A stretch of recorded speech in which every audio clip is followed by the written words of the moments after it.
안녕하세요. 오늘 저희가 같이 파고 들어볼 자료 뭉치가 있는데 이게 바로 빈집에 대한 이야기예요. 네, 빈집 문제예요. 일본의 빈집이 900만 채나 된다는 정말 좀 충격적인 숫자에서 시작하거든요. 그렇죠. 과연 이게 우리가 맞이할 미래인지 여러 신문 기사나 다큐멘터리 또 연구 보고서들을 당신과 함께 살펴보려고 합니다. 네, 좋습니다. 오늘 저희 목표는 그냥 빈집 많구나 여기서 끝나는 게 아니고요. 도대체 왜 이런 일이 벌어지는지, 특히 우리가 미처 생각하지 못했던 그런 근본적인 원인은 뭔지, 그리고 이 텅 빈 공간들이 당신의 삶과 우리 사회에 어떤 의미를 던지는지 그 속까지 한번 깊숙이 들어가 보는 겁니다. 네, 좋아요. 특히 흥미로운 건 이 자료들이 그냥 문제만 쭉 나열하는 게 아니라 일본하고 한국의 상황이 어떻게 미묘하게 다른지 또 우리가 여기서 뭘 배울 수 있는지까지 짚어주고 있다는 점이에요. 차이점이요? 네, 일본의 사례가 우리한테 보내는 경고이면서 동시에 어쩌면 기회가 될 수도 있다는 그 양면을 모두 들여다보겠습니다. 자, 그럼 오늘 자료 중에 제 눈을 가장 먼저 사로잡았던 그 충격적인 장면부터 시작해볼까요? 네, 세계적인 대도시, 인구 14,000만의 도쿄 한복판에요. 그것도 부촌으로 유명한 세타가야구에 자산 가치만 60억 원에 달하는 집이 있다는 거예요. 65원이요? 네. 근데 이게 15년 넘게 폐가처럼 방치되고 있다니, 아니 이게 말이 돼요? 다큐를 보니까 현관문은 다 열려 있고 지붕은 무너질 것 같고 마당은 거의 뭐 정글이더라고요. 바로 그 집의 사연이 일본 빈집 문제의 핵심을 정말 적나라하게 보여주는 사례죠. 어떤 사연이었죠? 이게 저출산 고난가로 집주인이 돌아가셨는데 자녀가 없으셨던 거예요. 그래서 형제들이 공동으로 상속을 받았고요.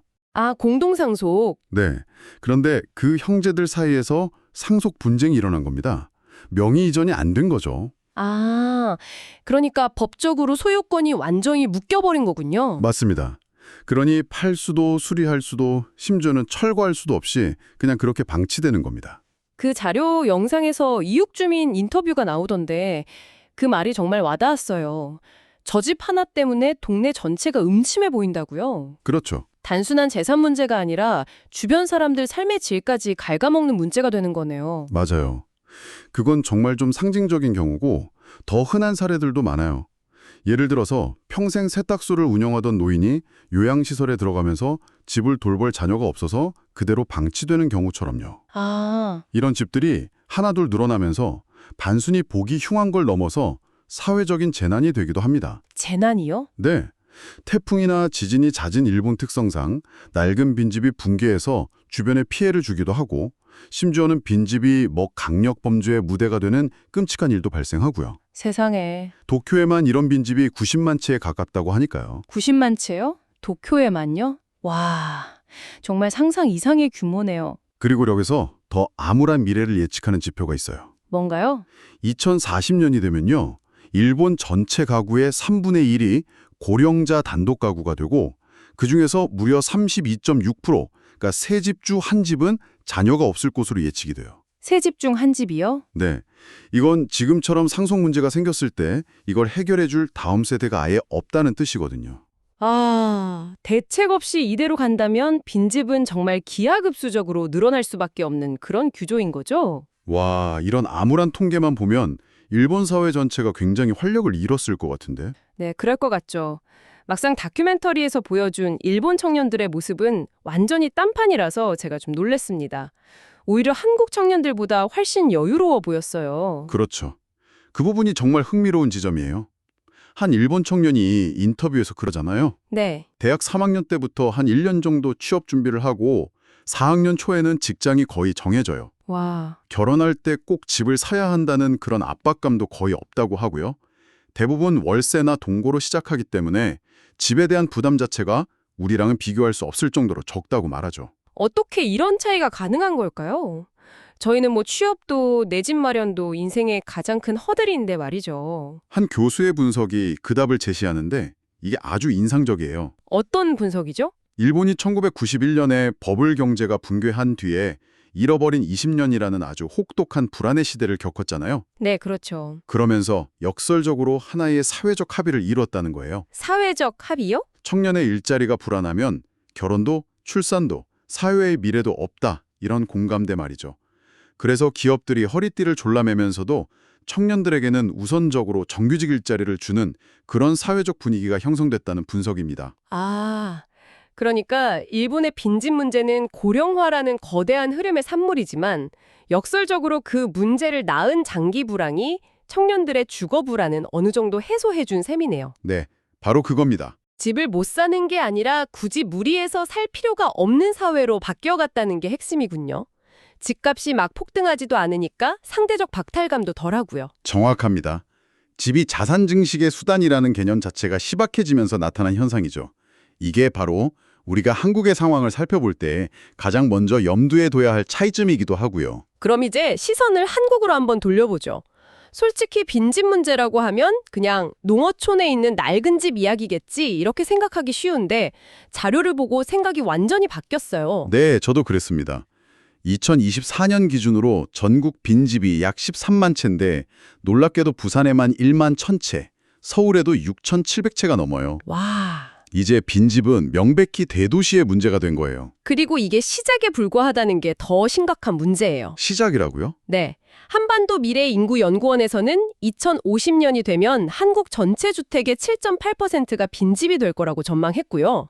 다른 기관에서는 최대 13%까지도 예측하고 있어요. 13%? 깨진 유리창 효과라는 말처럼 동네에 빈집 몇 채가 생기는 게 그 시작일 수 있다는 거죠. 아, 그 유명한 이론이요. 깨진 유리창 하나를 방치하면 여기는 아무도 신경 쓰지 않는다는 신호가 돼서 결국 동네 전체가 범죄의 온상이 될 수 있다는. 맞습니다. 빈집 하나가 바로 그런 신호탄이 될 수 있다는 말씀이시죠. 그렇죠. 그런데 한국의 빈집이 늘어나는 원인을 분석한 자료를 보면 일본과는 그 결이 좀 달라요. 어떻게 다른가요? 한 연구에 따르면 일본은 기존 도시 지역이 인구 감소로 쇠퇴하면서 빈집이 생기는 경우가 많은 반면에 한국은 도시 외곽에 계속해서 신규 주택을 공급하는 것, 이게 빈집을 늘리는 주요 원인 중 하나로 지목돼요. 아, 구도심은 비어가는데 사람들은 계속 새 아파트가 있는 신도시로 빠져나가는 거군요. 바로 그겁니다. 인구 구조의 영향에 대한 분석도 흥미로웠어요. 보통 고령화되면 집 살 사람이 없으니 집값이 떨어질 것이다 라고 단순하게 생각하잖아요. 네, 대부분 그렇게 생각하죠. 그런데 한 연구에서 한국 데이터를 분석해 보니까 오히려 노인 부영 비율이 높은 지역의 집값은 오르고 1인 가구 비율이 높은 곳의 집값은 떨어지는 경향을 보였다고요. 맞아요. 이건 우리가 아는 상식과는 전혀 다른 결과인데요. 그렇죠. 이게 고령화가 집값에 미치는 영향이 우리가 생각하는 것만큼 단순하지 않다는 걸 보여줘요. 그럼 어떻게 해석해야 할까요? 아마도 노인 부양 비율이 높다는 건 자녀 세대가 부모님 근처에 거주하면서 형성된 좀 안정적인 주거 지역일 가능성을 시사하고요. 반대로 1인 가구 비율이 높은 곳은 주거 이동이 잦고 커뮤니티가 약해서 집값 하락에 더 취약할 수 있다.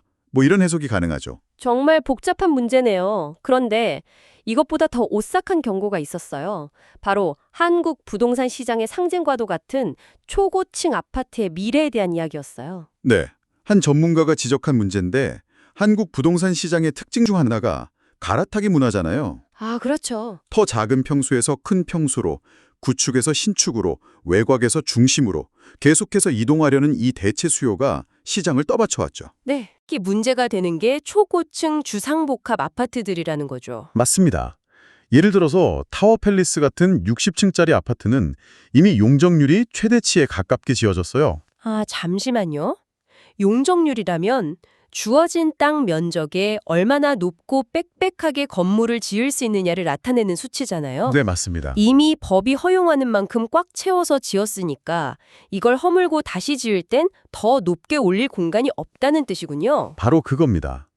그래서 재건축을 하려면 수익성을 내기 위해서 이론상 120층으로 지어야 하는데 그러려면 가구당 20억 원씩 분담금을 내야 할 수도 있다는 극단적인 예측까지 나와요. 20억 원이요? 네, 현실적으로 불가능하죠.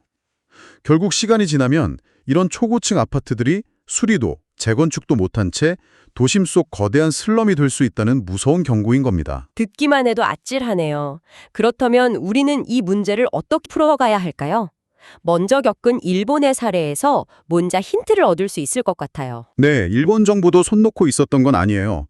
2015년에 빈집대책 특별조치법이라는 걸 만들어서 붕괴 위험이 있는 특정 빈집은 강제 철거까지 가능하게 길을 열어줬어요. 아, 일단 위험한 것부터 없애자는 거군요. 네. 그리고 빈집을 철거하면 재산세 감면 혜택을 주는 등 강력한 정책을 펴고 있죠. 하지만 단순히 없애는 것만이 능사는 아닐 텐데요. 맞아요. 일본도 그걸 깨닫고 있어요. 일본의 진짜 지혜는 빈집을 골칫거리가 아니라 지역 활성화 자산으로 재활용하려는 노력에서 엿볼 수 있어요. 자산으로요? 네. 인구 감소로 소멸 위기에 처했던 도쿄 근교의 오쿠타마라는 지역 사례가 대표적이죠. 아, 저도 그 부분 되게 인상 깊게 봤어요. 빈집은행이라는 걸 만들어서 젊은 부부들에게 빈집을 연결해주고 15년을 거주하면 집 소유권을 아예 이전해준다고요. 그렇죠. 심지어 아이들 교육비는 전액 무료로 지원하고요. 그랬더니 입주 경쟁률이 9대 1에 달할 정도였다고요. 맞아요. 폐교 위기였던 초등학교에 다시 아이들 웃음소리가 들리기 시작했죠. 빈집이 사람을 불러 모으는 자원이 된 겁니다. 9대1 경쟁률은 대단하지만 한편으로는 좀 비판적으로 보게 되네요. 이게 정말 지역 활성화일까요? 아니면 그냥 소수의 운 좋은 사람들에게 보조금을 주는 미봉책에 불과할까요? 저런 파격적인 정책이 과연 전국적으로 확대될 수 있을지에 대해선 좀 의문이 드는데요. 아주 날카로운 지적이세요. 실제로 저런 정책은 해당 지자체의 강력한 의지랑 재정 지원이 뒷받침되어야 가능하죠. 그렇죠. 그래서 모든 곳에 적용할 수 있는 만능 해결책은 아닐 수 있어요. 하지만 중요한 건 빈집을 활용해서 지역의 문제를 해결할 수 있다는 그 발상의 전환을 보여줬다는 점이에요. 개별 집이 아니라 도시 전체를 디자인하는 접근법도 있더라고요. 눈이 많이 오는 도야마시 이야기요. 네, 컴팩트 시티의 대표적인 성공 사례죠. 콤팩트 시티요? 네.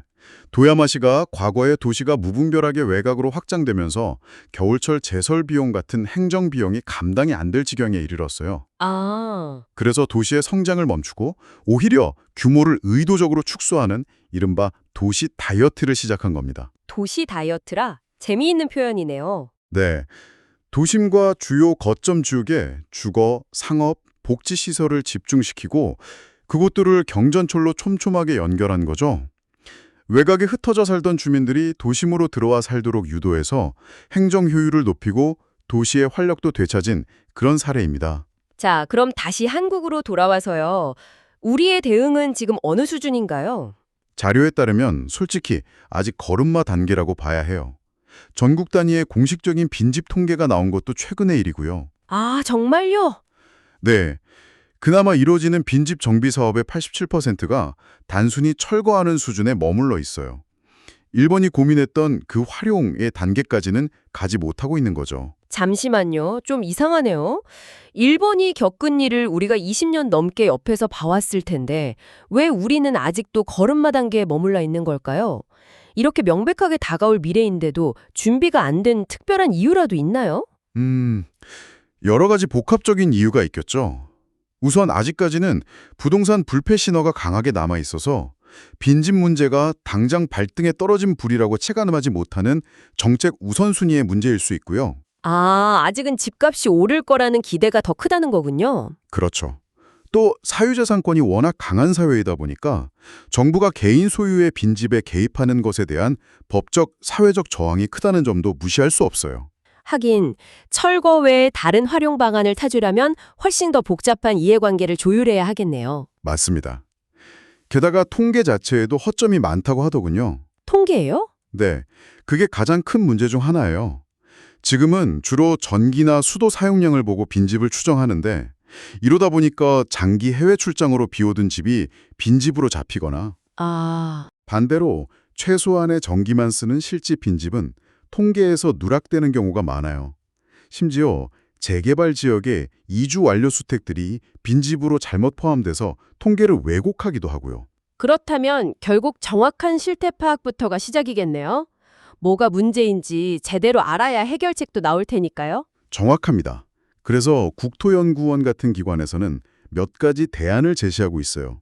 첫째는 기술을 활용하는 거예요. 기술이요? 네, AI가 위성사진이나 항공사진을 분석해서 지붕이 무너졌는지, 마당이 황폐화됐는지 같은 물리적인 상태를 파악하고 여기에 주민들의 의견까지 반영해서 조사의 정확도를 높이자는 거죠. 아, 훨씬 입체적인 조사가 가능해지겠네요. 둘째는 뭔가요? 개별 빈집의 이력을 체계적으로 관리하는 데이터베이스 시스템을 만들자는 거예요. 언제부터 빈집이었고 소유자는 누구며 안전등급은 어떤지 등을 기록해서 맞춤형 정책을 펼칠 수 있는 기반을 만들자는 제안이죠. 네. 그리고 장기적으로는 빈집 소유자가 직접 자신의 집 상태가 왜 비어 있는지, 앞으로 어떻게 할 것인지 신고하고 소명하게 하는 소유자 기반 관리 체계로 전환해야 한다고 주장합니다. 방치에 대한 책임을 소유자에게도 묻기 시작해야 한다는 거죠. 오늘 우리는 이 텅 빈 집이라는 하나의 공간을 통해서 인구 구조의 변화, 도시 계획의 미래, 그리고 집이라는 자산의 개념이 어떻게 변하고 있는지까지 정말 넓고 깊게 들여다봤네요. 네, 그랬네요. 특히 아무 걱정 없어 보이던 일본 청년들의 모습부터 언젠가 슬럼이 될지 모른다는 한국 초고층 아파트의 잠재적 위험까지 생각해 볼 거리가 정말 많았던 것 같아요. 맞아요. 자료들을 쭉 훑으면서 제 마음에 가장 크게 남은 문장이 하나 있어요. 빈집은 지역을 쇠퇴시키는 부정적 요소인 동시에 지역 재생을 위한 매우 중요한 자산이다. 이 말에 오늘 나눈 이야기의 핵심이 다 담겨 있는 것 같아요.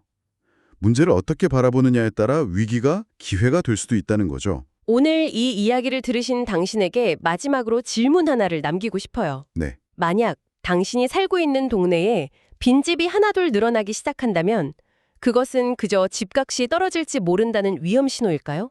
아니면 당신과 당신의 이웃 그리고 우리 공동체가 무언가 새로운 것을 시작해 볼 수 있는 기회의 공간이 될 수도 있을까요?